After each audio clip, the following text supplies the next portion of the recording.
tuluyang paglisan po ng mga kapulisan sa ating compound. Yan po mga kapartner, sa loob po yan ng Cathedral kung saan ipinagpatuloy ng mga KOGC members ang kanilang pagpuri dahil na-access na po nila mga kapartner ang Cathedral na kung saan ilang araw din na pinamahayan ng mga pulis at ginawa nilang dyan nila nilalagay ang kanilang mga ipinupuslit ng mga gamit na hindi nila dinadaan sa scanner. At yun nga, ang Cathedral sana ang gagamitin nila na venue sa kanilang anniversary, pero hindi nila ito na-access dahil nga sa ginagawa ng kapulisan dyan sa PLDC Compound. Pero ngayon mga kapartner, nakikita natin yung tuwa, saya ng ating mga kababayan, mga PLDC members na dyan na access na nila ngayon ang kanilang cathedral. At yun nga, no, kapartner Almar, emotional talaga itong araw na to. Kasi alam naman natin, since na malagi talaga dyan ang mga kapulisan sa loob ng KOJC compound, hindi na natin nararamdaman yung karapatan natin dyan sa loob kasi sila na ang nag-take over Pero ngayon, hearing sa lahat ng mga kapatiran natin dyan umaawit, nagpupuli sa makapangyarihang Ama, malaking pasasalamat talaga natin sa dakilang Ama for all of these blessings, sa lahat ng mga challenges na hinaharap natin. Alam naman talaga natin from the very beginning na hindi tayo pababayaan ng makapangyarihan. At sa pagpapatuloy ng ating diskusyon mga kapartner, makakasama natin sa gabing ito, nasa linya pa rin ng ating komunikasyon via Zoom si Dr. Lorraine Bandoy at si Sir Ibi Hugalbot mga kapartner. Nandito, makakasama natin via Zoom din. Sir, magandang gabi at Dr. Lorraine, magandang gabi po. Hi, magandang gabi. Hi, good evening. Yes. Good evening, Almar, Ina, Elmer. So, Elmer, may tatanong ako kasi may breaking news daw na in-announce na na-capture si Pastor. Can we confirm that? Dr. Rain, we cannot confirm it, no? Hinihintay pa rin po namin tugon ng aming lawyer, so hindi pa po namin yung masasagot. Okay, alright. So, nothing official at this point. So, I was wondering if it is true, so what we're going to expect is for the PNP to get out of KOJC. Correct. And definitely, Dr. Rin, regardless kung sumurrender man o nahuli nila, tuloy naman po ang ating laban dito. Kasi, again, lalo na yung sinisigaw po dun sa Liwasang Bonifacio, ay sisingilin po natin si Bongbong Marcos Jr. dahil ginamit niya ang buong PNP para po labagin ang lahat po ng karapatan ng miyembro ng Kingdom of Jesus Christ. Kasi once again, hindi lamang po ito about kay Pastor, ito po ay about sa pagiging abusado ng gobyerno ni Bongbong Marcos Jr. Yes, of course, no. Hindi sinunod ang due process at saka yung rule of law.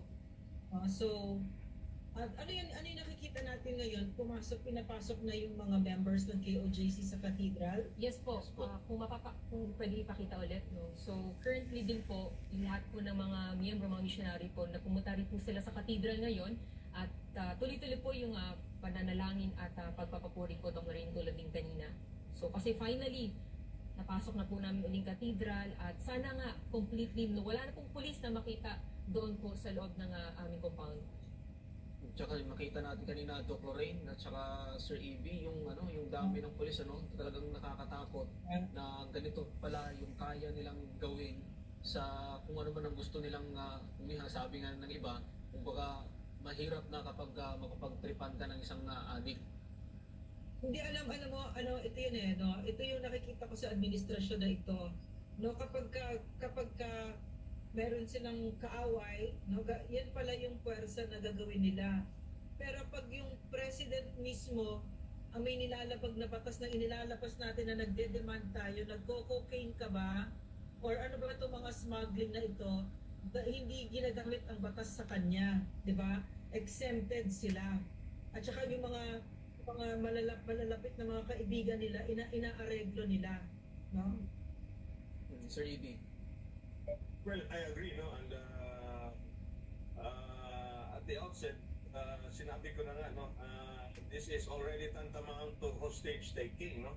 Ilang beses ko nang sinabi sa mga interview ko dito sa SMNI na ang gagawin nila to, yung nila, yung exit plan nga nila, is to take hostage all the members of KOJC, hoping, no, or forcing Pastor Kibuloy to Gihulat come nga. out and voluntarily surrender. Kahit na nga, hindi pa exhausted yung lahat Gising ng na mga Mm-mm. legal Ligo na, James.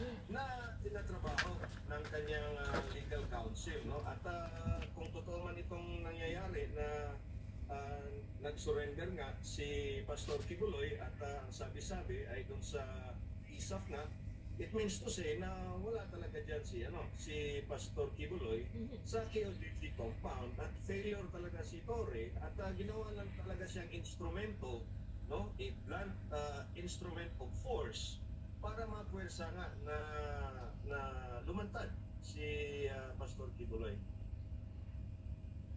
Oo, at Sir EB, no, abangan lang talaga natin yung confirmation, pero ang gusto rin nating puntuhan dito, wala nang karapatan. Simula pa naman, no, itong PNP na okupuhan o kubkubin itong religious compound. At salamat naman dahil unti-unti na silang umaalis dyan. Kasi yung hinala din natin, no, Sir EB and Doc Lorraine, ang plan nila, dahil alam na hindi naman bastang susurrender si Pastor, lalo na't may banta po ang kanyang buhay, kanila pong kukubin, no, yung kukunin itong mga tahanan po namin. So wala na silang dahilan kung anong heartbeat pa yan. Baka kasi Sir Ibi Dr. Rain, alam mo naman, pag mga galawang hindi naman matino na to, itong galawang mga magnanakaw, galawang bangag, baka magbutas-butas na naman sila, magukay-ukay na naman dyan sila sa aming compound. At saka tuloy pa rin naman yung mga kaso, Yes. no? In recognition of the rule of law.